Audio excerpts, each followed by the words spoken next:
हम स्थायी पूंजी को प्रभावित करने वाले कारक डिस्कस कर रहे थे, जिसमें कि हमने 4 पॉइंट्स डिस्कस किए थे अभी तक। सबसे पहला पॉइंट था व्यवसाय की प्रकृति, कि वो एक निर्माणी संगठन है कि वो एक व्यापारिक संगठन है। निर्माणी संगठन जैसे मेट्रो प्रोजेक्ट में ज़्यादा स्थायी पूंजी और फ्लिपकार्ट में कम स्थायी पूंजी की आवश्यकता। दूसरा, उत्पादन का पैमाना, अगर बड़े पैमाने पर उत्पादन कर रहे हैं ज़्यादा स्थायी पूंजी, छोटे पैमाने पर उत्पादन कर रहे थे तो कम स्थायी पूंजी। तीसरा, तकनीकी विकल्प, श्रम प्रधान तकनीक का इस्तेमाल कर रहे हैं या पूंजी प्रधान तकनीक का इस्तेमाल कर रहे हैं।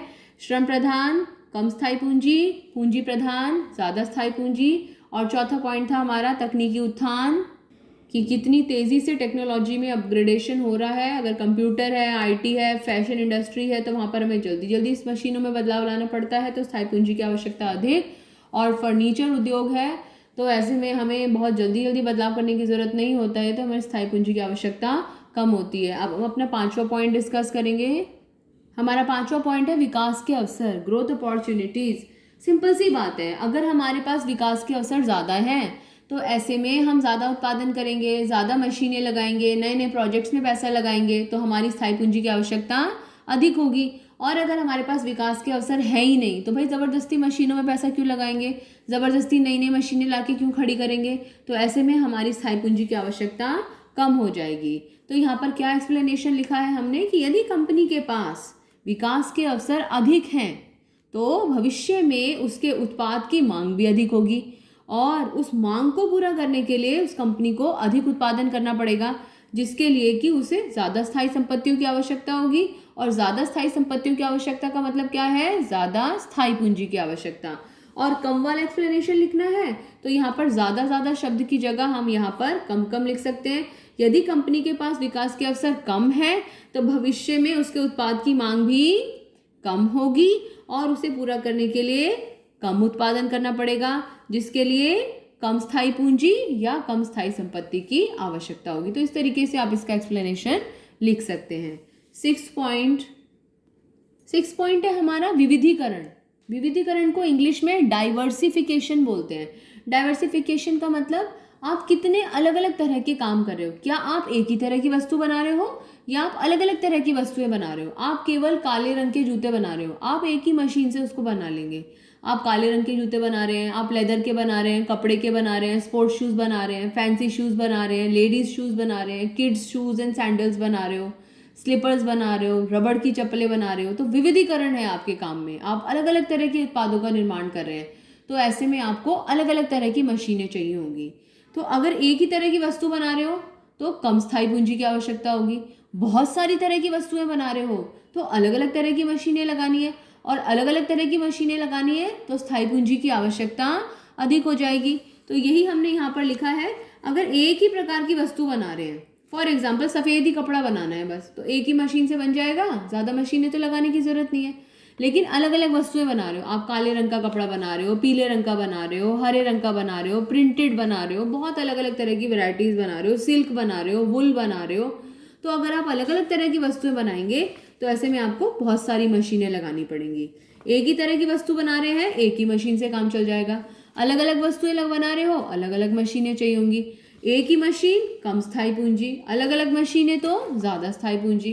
तो एक व्यावसायिक संगठन जितना ज़्यादा विविधीकरण की ओर बढ़ेगा उसकी स्थायी पूंजी की आवश्यकता उतनी ही ज़्यादा हो जाएगी। इसे नोट कर सकते हैं। नेक्स्ट पॉइंट, 7वां पॉइंट है वित्तीय विकल्प। वित्तीय विकल्प का मतलब है आप उस मशीन को लेना तो चाहते हो पर आप उसे खरीदना चाहते हो या आप उसे उधार पर लेना चाहते हो। आपने देखा होगा मेट्रो प्रोजेक्ट में इतनी बड़ी बड़ी मशीनों का प्रयोग होता है। आपको क्या लगता है, क्या वो सारी मशीनों को खरीदते हैं? बिल्कुल नहीं, वो उनमें से बहुत सारी मशीनों को उधार पर लेते हैं। और इतनी बड़ी बड़ी मशीनों को उधार पर लेना आमतौर पर पट्टे पर लेना कहलाता है। क्या कहलाता है? पट्टे पर लेना कहलाता है। इंग्लिश में इसे ऑन लीज, लीज पर लेना कहलाया जाता है। LEASE, लीज, LEASE, लीज पर लेना या पट्टे पर लेना। तो हम उधार पर लेना किसी भी संपत्ति को, उसको पट्टे पर लेना कहते हैं। तो अगर आप किसी चीज़ को आपने मकान लेना है, आप उस मकान को खरीदेंगे तब आपको ज़्यादा पैसा चाहिए या उस मकान को किराए पे लेंगे तब आपको ज़्यादा पैसा चाहिए? डेफिनेटली मकान को खरीदने के लिए हमें ज़्यादा पैसे की आवश्यकता है। तो वित्तीय विकल्प का मतलब क्या है? हम उस संपत्ति को उधार पर लेना चाहते हैं या हम उस संपत्ति को खरीदना चाहते हैं। तो अगर हम उस संपत्ति को उधार पर लेना चाहते हैं तो हमें कम स्थायी पूंजी की आवश्यकता होगी, लेकिन अगर हम उस संपत्ति को खरीदना चाहते हैं तो ऐसी स्थिति में हमें ज़्यादा स्थायी पूंजी की आवश्यकता होगी। 8th पॉइंट, सहयोग का स्तर। सहयोग का स्तर में हमारे पड़ोसी कितने अच्छे हैं इस बात पर निर्भर करता है। हम अपने घर में खुद का RO फिल्टर ना लगवाएं, क्योंकि हमारा पड़ोसी हमें शुद्ध पानी अपने घर से ही दे देता है। वो कह देता है भाई मैंने RO फिल्टर लगवा रखा है, तुम क्यों लगवाते हो, इसमें से पानी लेके चले आना।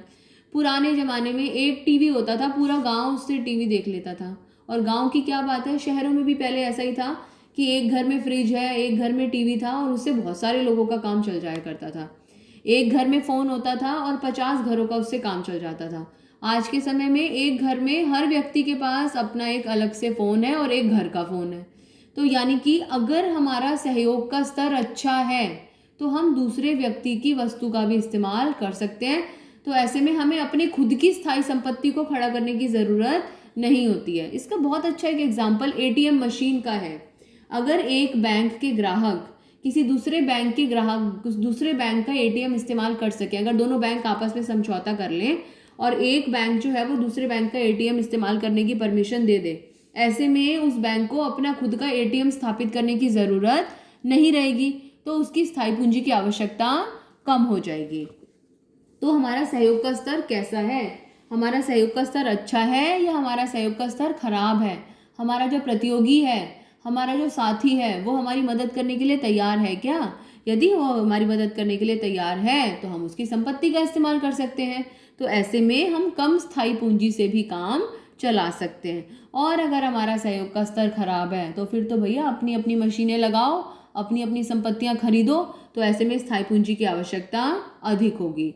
यही चीज़ हमने यहाँ एक्सप्लेनेशन में लिखी है कि यदि एक संगठन दूसरे संगठन की सुविधाओं का उपयोग कर सकता है तो उसे अपने खुद के लिए वो संपत्ति खरीदने या बनाने की ज़रूरत नहीं पड़ती है। तो ऐसे में उसकी स्थायी पूंजी की आवश्यकता कम हो जाती है। तो हमेशा सहयोग का स्तर अच्छा रखना चाहिए, आपस में बना के रखनी चाहिए। चलिए समरी में देखते हैं इन पॉइंट्स को दोबारा से।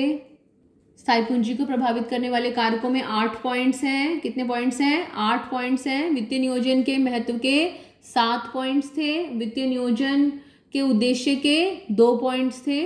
अब बात करते हैं स्थायी पूंजी को प्रभावित करने वाले कारकों के। प्रकृति, निर्माणीय की व्यापारिक है। पैमाना, छोटा पैमाना है, बड़े पैमाने पर उत्पादन है।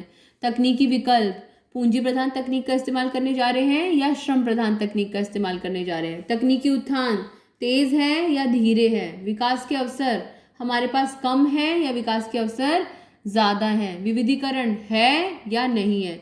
निर्माणी में कम अधिक स्थायी पूंजी, व्यापारिक में कम स्थायी पूंजी। बड़े पैमाने में ज़्यादा स्थायी पूंजी, छोटे पैमाने पर कम स्थायी पूंजी।